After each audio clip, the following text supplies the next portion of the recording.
Today, we're looking at the 10 most beautiful places in the world. The Maldives have a reputation as a stellar vacation destination with picturesque beaches and a string of seemingly perfect island paradises. But Vadu Island, part of the Ra Atoll, is easily one of the most jaw-dropping locations on Earth. By day, it looks like any other holiday destination. With a population of only 500, the small island mostly caters to tourists and beachcombers. But at night, something spectacular happens. Through a process called bioluminescence, a population of microscopic plankton turn the ocean bright blue. Bioluminescence indicates that an organism can produce light independently. Stress caused by the movement of the sea and waves leads the plankton to emit light as a defense mechanism similar to some fireflies. The bioluminescent light has an electric blue neon color, radiating further as each wave breaks. The spectacular phenomena is one of nature's rarest events. It's so remarkable, Hollywood decided to feature the glowing shores in Ang Lee's award-winning film, Life of Pi, to illuminate the sea for the lost protagonist. Also known as the Sea of Stars, this occurrence in the Maldives depends on several factors, including the year's climate and the growth of the bioluminescent plankton. Nobody can predict when and where the event will occur. Vadu Island is the most well-known spot, but it can also be viewed on one of the other 1,200 islands in the Maldives under the right conditions. According to locals, the spectacular event is more prevalent from late summer to the end of the year, but these are just personal accounts. The exact time and location are likely to vary for different islands. Palawan is the largest island of the province of Palawan in the Philippines and the fifth largest island of the country. Although the island is a popular tourist destination, it fulfills the ideal image of an unspoiled tropical environment. With seascapes the equal of any in Southeast Asia and terrestrial and aquatic wildlife, the Philippines' most sparsely populated region is also the most beguiling.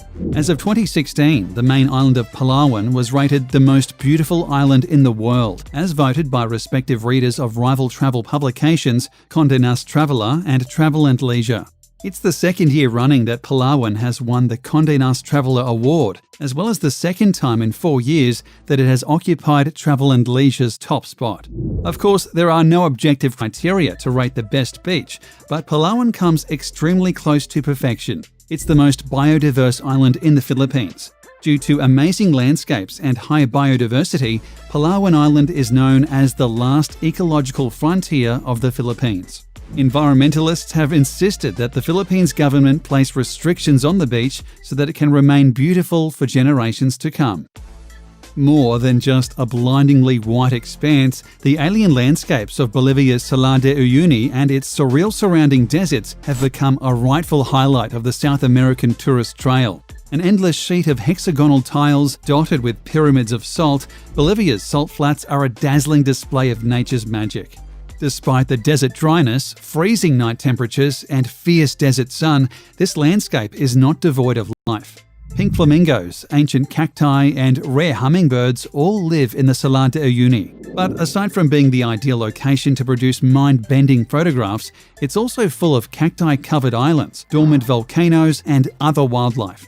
Truly unique in the world, the salt flats are the kind of place that photos don't do justice. You've got to see the Salar in person to be truly wowed. In addition to local workers who harvest these minerals, the landscape is home to the world's first salt hotel and populated by road-tripping tourists. The harsh beauty and desolate nature of Salar de Uyuni can make for an incredible experience for any traveller. Provence seems to be nearly everyone's favourite bit of France. The natives are friendly, the summer weather is superb, the wine is good, and the pastis before dinner is delightfully numbing as you sit in the shade with little more to do than plop ice cubes into a cloud of anise-flavoured liquor. Whether you're cruising the clifftop roads, sunbathing on the beaches, or browsing the weekly markets, Provence has something to offer for people with virtually every interest. There are some incredible buildings in Provence, like the Palais des Papes in Avignon, which is the largest Gothic structure in Europe. It was built over the 16th century by consecutive popes. The Notre Dame de la Garde in Marseille, as well as the new Mucem building and Fort Saint-Jean, will take your breath away with their sheer scale and magnificence. And that says nothing of the natural wonders that spread across this enticing French region. The hiking trail between Marseille and Cassis is renowned for its beautiful wildflowers and delicious local products like honey and fruit. One of the planet's most awe-inspiring sights, the Iguazu Falls, are simply astounding. A visit is a jaw-dropping, visceral experience, and the power and noise of the cascades, which are a chain of hundreds of waterfalls nearly 3 kilometers in extension, live forever in the memory. An added benefit is the setting. The falls lie split between Brazil and Argentina in a large expanse of national park, much of it rainforest teeming with unique flora and fauna. Argentina's Iguazu National Park is visited by more than 1 million people every year, most staying for just a day before moving on. But it's worth a longer stay and is also a great destination for jungle beginners. If having to camp among the crawlies puts you off, you can stay in one of a handful of accessible lodges, some of them quite luxurious. The Iguazu Falls are both taller and wider than Niagara Falls. The longest drop in the Iguazu waterfall system is 269 feet, whereas Niagara Falls are only 165 feet tall. In terms of width, the Iguazu Falls are 4 times wider than Niagara Falls. The Grand Canyon is one of the most marvelous natural wonders on Earth. Most scientists believe that the Colorado River began carving the Grand Canyon about 6 million years ago, but a 2012 study contained a real shocker, suggesting that the process may have begun as far back as 70 million years. In all likelihood, the Grand Canyon, as we know it today, started out as a series of smaller canyons 70 million years ago, but the majority of the canyon did not begin to take shape until much more recently. Nearly 40 identified rock layers form the Grand Canyon's walls. Because most layers are exposed through the canyon's 277-mile length, they afford the opportunity to study geological evolution through time. Stargazing in Grand Canyon is a special experience. The clarity of the night skies was recognized in summer 2019 when the park was officially designated as an International Dark Sky Park by the International Dark Sky Association. In preparing for the recognition, the Park Service converted thousands of lights across the park to dark sky compliant options. This is a natural beauty that truly must be seen to be believed. The Plitvice Lakes National Park, Croatia's most popular tourist attraction, was granted UNESCO World Heritage status in 1979. Located roughly halfway between capital city Zagreb and Zadar on the coast, the lakes are a definite must-see in Croatia. Simply said, it's gorgeous in this one-of-a-kind park. Lakes, waterfalls, and cool boardwalk trails all work magically together to create a very unique destination. Around every bend is another beautiful view. Be prepared to exclaim and take lots of photos. The waters flowing over the limestone and chalk have, over thousands of years, deposited travertine barriers, creating natural dams, which in turn have created a series of beautiful lakes, caves, and waterfalls. These geological processes continue today. The forests in the park are home to bears, wolves, and many rare bird species. Comprised of 16 lakes and over 90 waterfalls, the Plitvice Lake site is huge and there are loads of trails to explore. There are 22 kilometers of hikes around the lake system alone, with another 36 kilometers of hikes throughout the national park leading off the lakes. Even a brisk hike around the lakes will take a single day, so most locals recommend staying 2 to 3 nights. This will give you 2 full days to enjoy and experience the park. The Burmese pagan kingdom that ruled the ancient temple plain of Bagan in Myanmar was extraordinarily devout. Fervent believers in Theravada Buddhism, the Bagan kings and their subjects built thousands of stupas between the 9th and 13th centuries CE.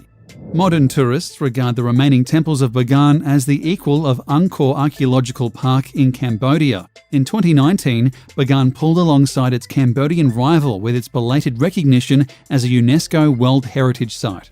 Rising from the plain's canopy of green are temples, hundreds of them, beautiful, otherworldly silhouettes that were built by the kings of Bagan between 1057 and 1287.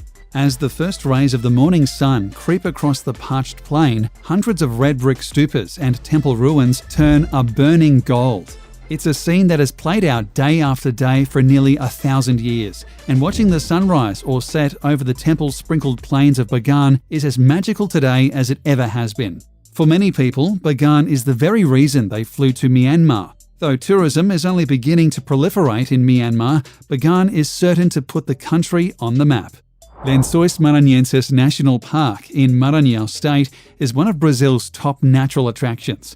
It's an ecosystem formed of white sand dunes which cover 383,000 acres and look like bedsheets, or lençóis in Portuguese, spread out on the northeastern coast. At first glance, it looks like a picture-perfect desert, miles and miles of sand with almost no vegetation. But it's not a desert. Lençóis Maranhenses gets about 47 inches of rain each year, making it too rainy to be officially considered a desert. From the months of January to June, the area is inundated with torrential rainstorms. Rainwater pools in the valleys between the dunes, creating thousands of crystal-clear lagoons. In July, when the park's lagoons are at their peak, some reach over 300 feet long and 10 feet deep. And although these lagoons exist for only a few months a year, they are not devoid of life. Interconnected lagoons link up with the neighbouring rivers, creating channels for fish to enter the temporary pools. Other fish, like the wolffish, spend the dry season dormant, burrowed far enough under the sand to reach still damp mud. When the wet season comes and the lagoons appear, the wolffish emerge to feed on insects and other fish that make the lagoons their summer home. Swirling orange, yellow, white and brown lunar landscape of this national park is the result of sandstone and mineral deposits that have eroded into odd shapes over the course of millennia. Infrastructure was installed inside the park after it was named a National Geopark in 2011, making it, for better or worse, very accessible to tourists. Wooden stairs and platforms allow visitors to reach the tops of the hills without damaging the delicate landscape and offer views over the coloured strata. Extending along the northern slope of Qilian Mountain in West China, Zhangyi Dangxia National Geological Park in Gansu is best representative of China's colourful Dangxia landform and the largest Dangxia landscape in an arid area with a wide variety of landforms. Undulating fiery red ridges together with amazing multicoloured mountain folds transform the park into an immense sea of fire with rolling waves, earning it the reputation of China's Rainbow Mountains and also one of the top 10 geographical wonders of the world, selected by the National Geographic.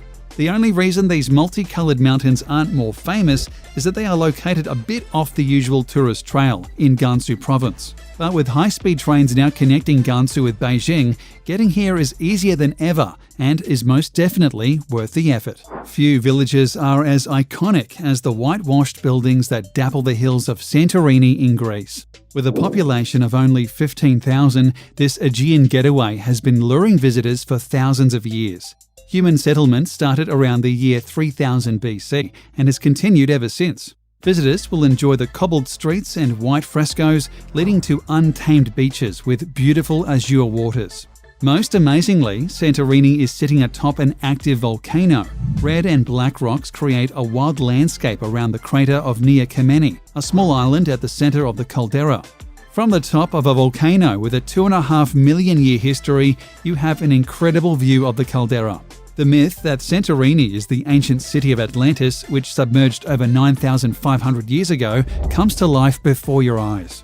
If you approach Santorini from the water, it's hard not to be awed by the sheer cliffs that soar above a turquoise sea, by the fact that you're sailing an immense crater of a drowned volcano, and that before you lies an island shaped by an ancient eruption, cataclysmic beyond imagining.